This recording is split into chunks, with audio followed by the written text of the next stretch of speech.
자, 다음은 수업 부분에 이제 만들기에서 이제 질문 부분을 한번 해볼게요. 이 질문 부분은 눌렀을 때 이제 말 그대로 그냥 질문이에요. 학생들한테 어떤 질문을 던져서 학생들이 그거에 대해서 생각해보고 답을 달 수 있게 얘기를 하는 건데, 자, 그런 것도 되고요. 또 하나는 이제 내가 어떤 문제점, 이렇게 아이들한테 어떤 수행평가라든가 이런 걸 할 때 이제 활용할 수 있어요. 그래서 국어, 어, 국어과 독서 향상 방법에 관한 뭐 질문이라고 예를 들어서 했습니다. 그러면 여기 보면 단답형으로 되어 있잖아요. 그러면 자, 국어과 독서 향상 방법에서 가장 인상 깊었던 부분은 무엇입니까? 라고 이렇게 물었어요. 그럼 제가 단답형으로 만약에 할 거다 또는 객관식으로 할 거다 이걸 선택할 수 있거든요. 그러니까 만약에 단답식으로 한다고 하면 자, 여기에 어떤 답변을 할 만한 공간을 마련을 해줘야 될 거 아니겠어요? 그러면 이거에 대한 깊은 그 부분은 무엇입니까를 적을 뭐 학습지를 추가해도 되고요. 또 그게 아니면 이제 한글에서 안 하고 이제 구글에 익숙한 사람들은 이 문서 이게 한글 같은 거죠. 프레젠테이션, PPT, 스프레드시트, 엑셀이고요. 설문지는 이제 구글 설문지 몇 번 해보신 분은 아마 알 거예요. 그런 것들을 이제 활용해서 질문을 하는 겁니다. 역시나 이것도 마찬가지로 과제처럼 여기 보시면 전체 학생을 대상으로 할 수 있고 점수도 매길 수 있고 기한도 언제까지 주제도 이거는 독서니까 국어 그리고 학생들끼리 서로 피드백을 할 수 있게 할 거냐 그리고 만약 그게 싫으면 개인 이거는 평가다 그러면 이걸 빼면 되겠죠. 그리고 학생이 답을 수정할 수 있음 이게 실제 평가면 이걸 수정할 수 있게 주면 안 되겠죠. 근데 이제 연습해 보는 거라면 이렇게 체크해서 수정할 수 있게도 할 수 있겠죠. 그래서 이제 질문을 저장을 하면요. 또 어떻게 되냐면 국어과에 이렇게 여기 앞부분에 이제 이모티콘으로 이렇게 이게 인덱스가 다르게 구분이 돼 있죠. 그래서 요 질문이 이제 등록된 게 보여요. 그러면 아이들은 이거에 대한 질문이 나왔네. 질문을 보자라고 했을 때 아니, 질문 보자 선생님이 보는 거고 이걸 클릭했을 때 아이들이 그거에 대해서 답변할 수 있는 걸 주는 거죠. 자, 마지막으로 수업에서 이제 만들기에서 퀴즈 과제를 이제 보겠습니다. 퀴즈 과제를 누르면 이제 이거는 쉽게 얘기하면 이제 객관식 질문과 같은 거예요. 그래서 예를 들어 국어 독서 향상 방법에 관한 평가 뭐 이렇게 만약에 할 수 있겠죠. 아니면 뭐 퀴즈라고 해서 하면 여기 이제 다른 자료를 역시나 가져와도 되고 내가 이제 만들 수 있게 플러스 표시가 되어 있는데 기본적으로 이 퀴즈는요 구글 설문지를 이용하게끔 되어 있어요. 그래서 요거를 이제 클릭하면 이제 이런 식으로 되어 있는 거죠. 그래서 이거는 활용하실 분들이 활용하시면 되겠는데 여기에 독서 향상 방법 평가 또는 퀴즈라고 치고 여기에 이제 내용을 적을 수 있어요.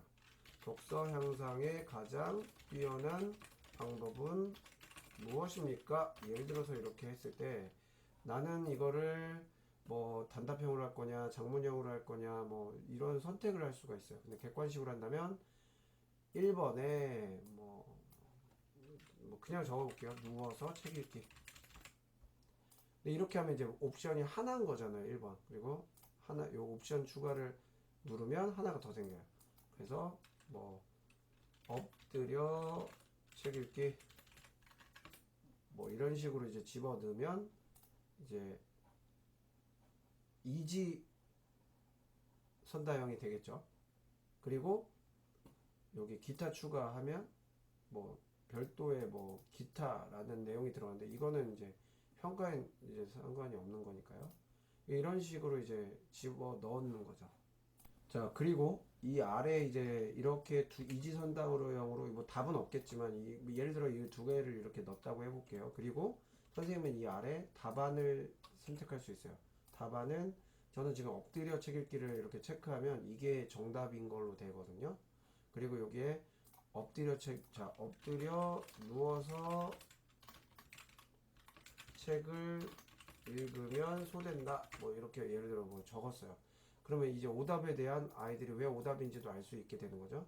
이렇게 완료를 누르면 여기에 이렇게 표시가 되면서 이게 정답이라는 걸 나옵니다. 이거는 학생들은 볼 수가 없죠. 그리고 이 문제는 그냥 건너뛰면 안 되는 문제잖아요. 그 평가들은. 그래서 당연히 필수라고 이제 체크를 해주시면 되겠고요.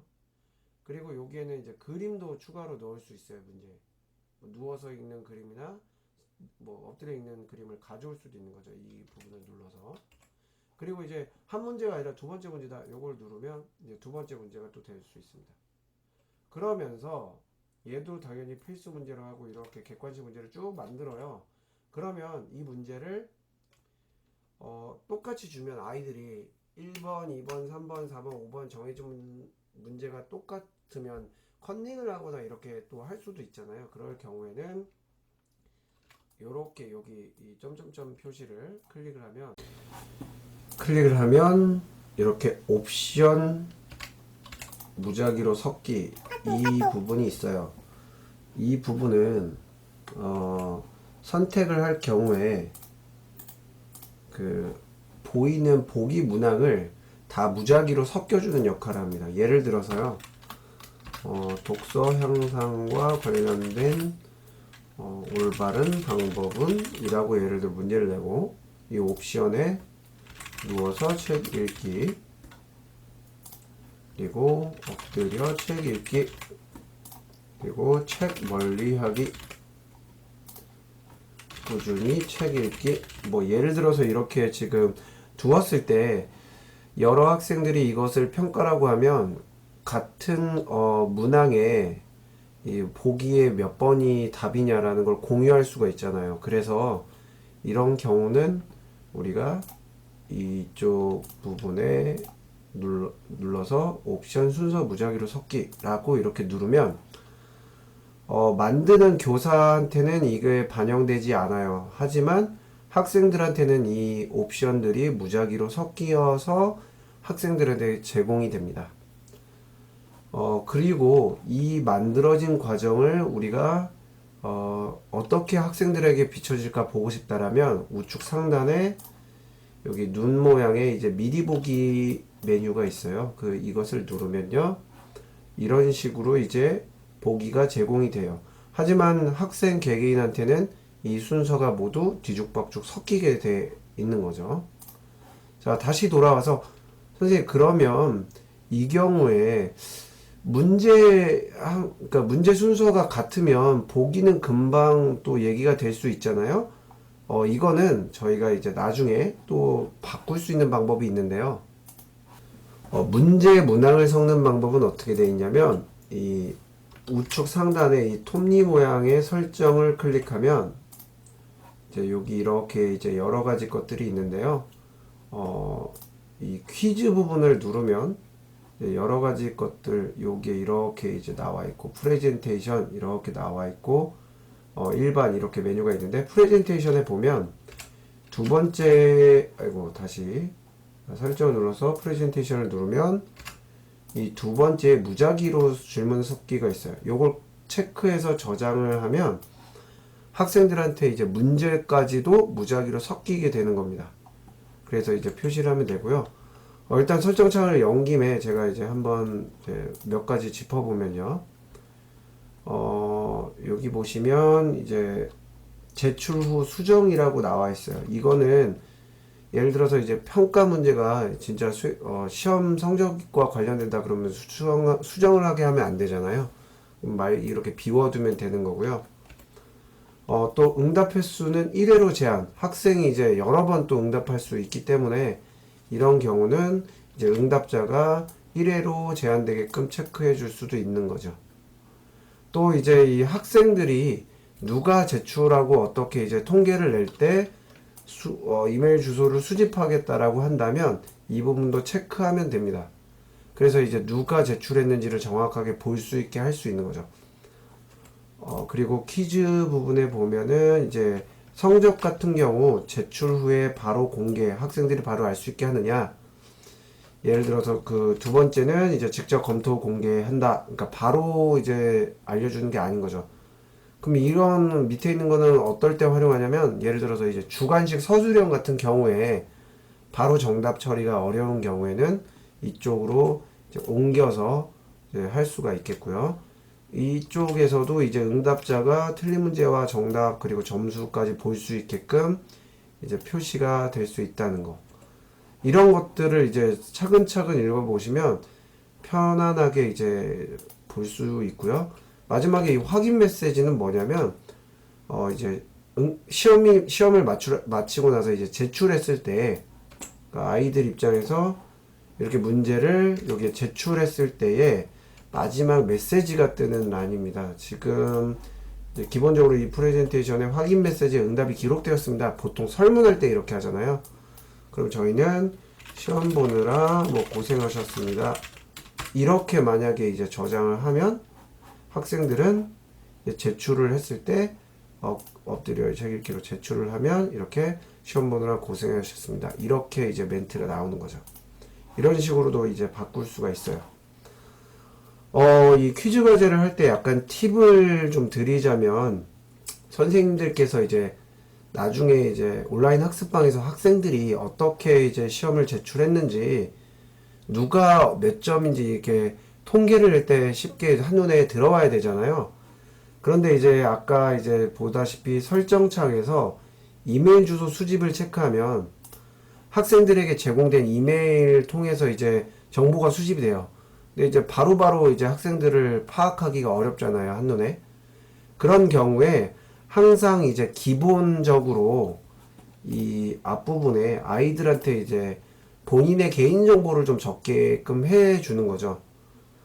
학년 반은 이제 선생님들 학급에서 제시하는 거기 때문에 학년 반에 대해서는 물을 필요가 없지만, 예를 들어서 우리 반 애 중에 번호를 이제 알고 싶다라면 번호를 입력하세요. 뭐 아이들이 또 가끔 초등학교 같은 경우는 출석 번호냐 뭐 키 번호냐 이런 거 묻겠지만, 정확하게 뭐 출석 번호를 입력하세요 라고 하면 구글에서 이제 인공지능 기능으로 바로 단답형으로 바꿔줍니다. 그럼 아이들이 이 출석 번호를 입력하세요 라는 답안을 이제 적어야 되는데, 아이들이 뭐 예를 들어 내가 15번이다 그러면 숫자 아라비아 숫자 15를 적을 수도 있지만 한글로 15 이렇게 쓸 수도 있잖아요. 그러면 또 이제 통일이 되지 않아서 이 밑에 이제 항목에 보면 숫자로 해라 라고 이제 저희가 조건을 이렇게 줄 수가 있어요. 그리고 만약에 이제 숫자에 대한 그 맞춤을 이제 확인했을 때 아니라면 이 맞춤 오류 텍스트에 저희가 이제 아라비아 숫자로 적어 주세요 이렇게 입력을 줄 수가 있는 거죠.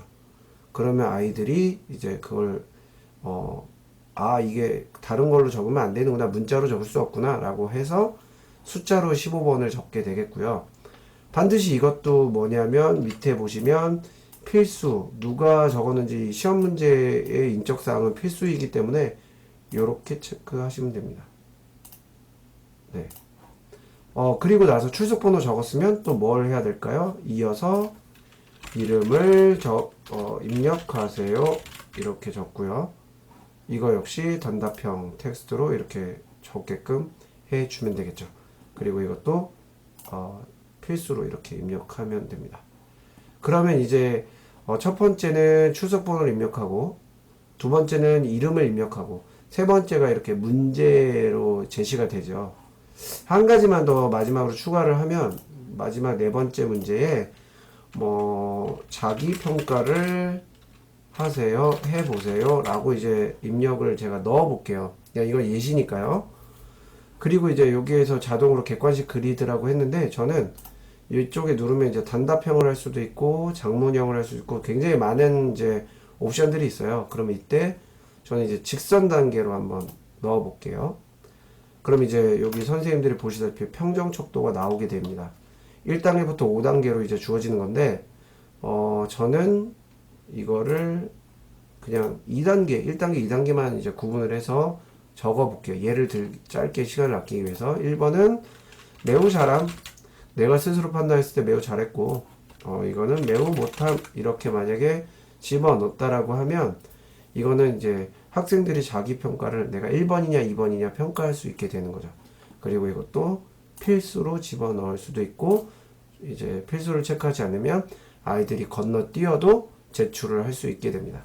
그래서 요거를 제가 한번 체크해 보고요. 그럼 아이들한테 이제 이 형태가 어떻게 나오는지 보겠는데, 여기 좀 블랭크 퀴즈라고 되어 있으니까 이거는 제가 뭐 실과 수행 평가라고 만약에 이름을 집어 넣어 볼게요. 자, 그러면 제가 한번 학생 입장에서 한번 보도록 하겠습니다. 이 위에 미리 보기를 클릭해서 이렇게 클릭하면 출석번호를 입력하세요. 제가 15라고 한번 써볼게요. 그랬더니 아라비아 숫자로 입력하라고 여기 나오죠. 그래서 제가 15라고 적고요. 이름은 풀 뜯는 호랑이 이렇게 적고, 문제는 제가 꾸준히 책 읽기 이렇게 체크하고, 나는 매우 잘했어 라고 생각해서 제출을 클릭하면 아까 시험 보느라 고생했습니다 라는 게 나오죠. 그럼 이제 다시 돌아가면요, 아까 이제 응답이 1이었을 거예요. 제가 이제 아까 모의로 한번 한번 보여줘서 제출까지 눌러봤잖아요. 그래서 1이 체크가 된 거고, 이제 두 번째 보면 이제 이번에 지금 방금 한 것 때문에 2라고 이제 표시가 되는 거예요. 실제로 이제 학생들이 이게 이제 저희가 모의로 했던 응답에 대한 거기 때문에 한번 살펴보겠습니다. 여기 보시면 요약으로 지금 제출한 학생의 출석번호 응답 15번이 왔고, 이름이 왔고, 그 다음에 독서가 올바른 방법은 하면서 이제 이렇게 체크한 게 통계로 다 나옵니다. 네. 제가 점수를 이제 부여하지 않았기 때문에 점수에 대한 내용이나 이런 것들은 이제 나오지는 않고 있고요. 이거를 이제 개별 보기라고 만약 클릭을 하거나 해도 이렇게 이제 확인을 할 수가 있어요. 이제 첫 번째 제출한 거에는 이 내용을 제가 만들지 않았기 때문인데, 두 번째 제가 체크했던 거에는 얘가 15번으로 적은 애가 있고, 여기에 뭐 불뜨는 호랑이라고 했지만 뭐 예를 들어서 뭐 김지양이라고 하면 여기에 김지양이라고 들어가 있고, 이 아이가 이걸 체크했구나 라는 것들을 볼 수 있고요. 질문은 이제 눌렀을 때 제가 이제 제공하는 질문에 대한 거가 이제 이렇게 표시가 되겠죠. 그래서 첫 번째 한 아이는 엎드려 책 읽기에 한 명이 응답했고, 꾸준히 책 읽기에 한 명이 응답했고, 이런 것들을 볼 수 있습니다.